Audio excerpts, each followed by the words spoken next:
was kind of this thing of like, we're not a metal band and we're not a trad band and we didn't know what the fuck we were. There was an identity thing. We're like, does this even sound good? Is this even gonna work? Should we even be putting the guitars through amps? They're acoustic guitars. We have been playing metal for years.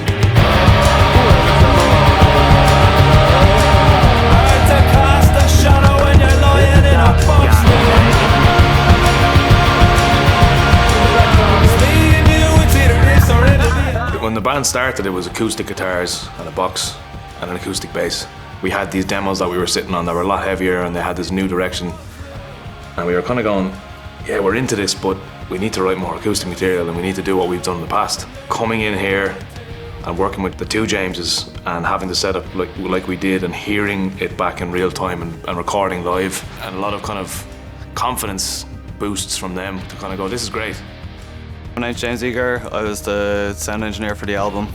I think the lads were maybe going to go for a more, like, lean into the trad more so, and then in between each take they would have been just playing metal riffs, and me and James were just sitting in here like, I think this is more what makes them a unique band and, you know, what we should try and lean into. Fuck what you're thinking about, it needs to be this and it needs to be that. This is great on its own, so it doesn't matter what you think you are, or what you think you were before, or what you think you have to be in the future. This is class.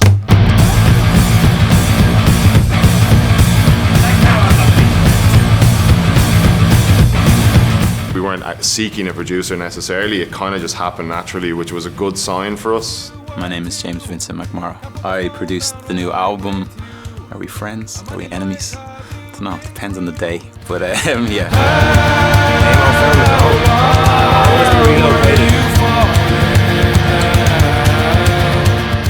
First thing that I liked about them was when they went on the TV, and what I liked about it was people normally dress up for TV, and they dressed the opposite of whatever up, down. Like it was, they just dressed like they dressed.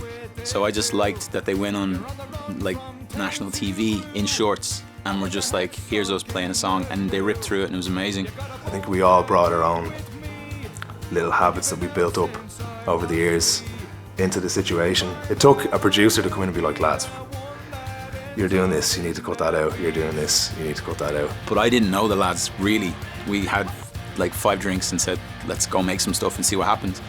And then I went in the room with them and I was like, oh, okay, like my job is different here. Like it is that sort of more old school version of a producer where like, yeah, they need help sonically kind of like refining the thing down, but also I was like, oh, they do need someone to be the focal point of their self-doubt and their annoyance, and that's kind of where a producer can fit in.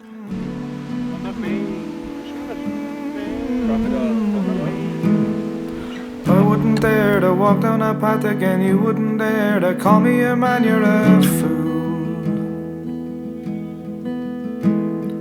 Slither back under your rock for a minute while I begin to untie my shoes. His performance of a song we have on the album called Shoes blew us all away. I don't think any of us saw it coming. He started singing the song and I was in the mixing room with all the lads, and I remember I was just welling up and I was embarrassed at the fact that I was welling up because I wasn't looking at them. When he finished the song, I looked around at, you know, the other lads in the room and everyone was crying. Like the two Jameses, Doc.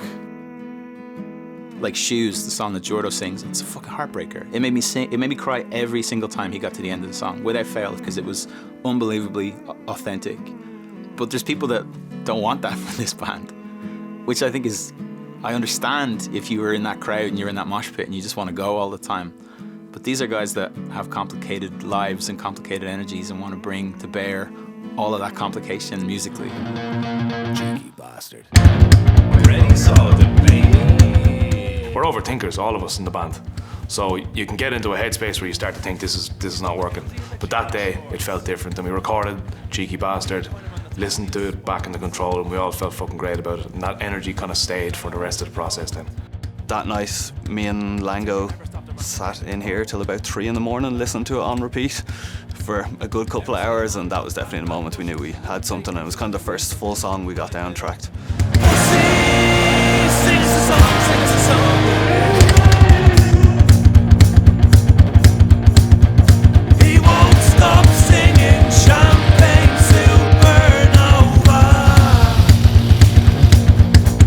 Like every time you think you get your bearings with these lads, they're just like, oh, I actually fucking hate you. And you're like, oh shit, okay, cool. I thought we were best friends. Okay, that's good. It's one of those ones, it's earned in sweat, blood and tears a little bit. So when you're in the process, sometimes it's hard to see that. But even saying that, there's like standout moments when we were here. I remember just sitting in here once or twice and just being like, this is magic. Like, I fucking adore this album. It's everything I would have wanted it to be. So all of that stuff, you know, thinking I was some fucking dilettante coming into their world or whatever, and I am. That's the thing. Your producer coming in cold is pure dilettante vibes. Like, I don't know shit about them, they don't know shit about me except what they fucking see, like, in the public domain. So they probably had an idea about me that I wouldn't get it. Because, like, why would I? They don't know me, they don't know my background, or they just hear the music and see the shit. And it's the same with me with them. I just see what I see and I base my whole assumption on that. So the constant surprises are like, oh, we're both completely wrong about each other here, constantly. And I think that's pretty interesting.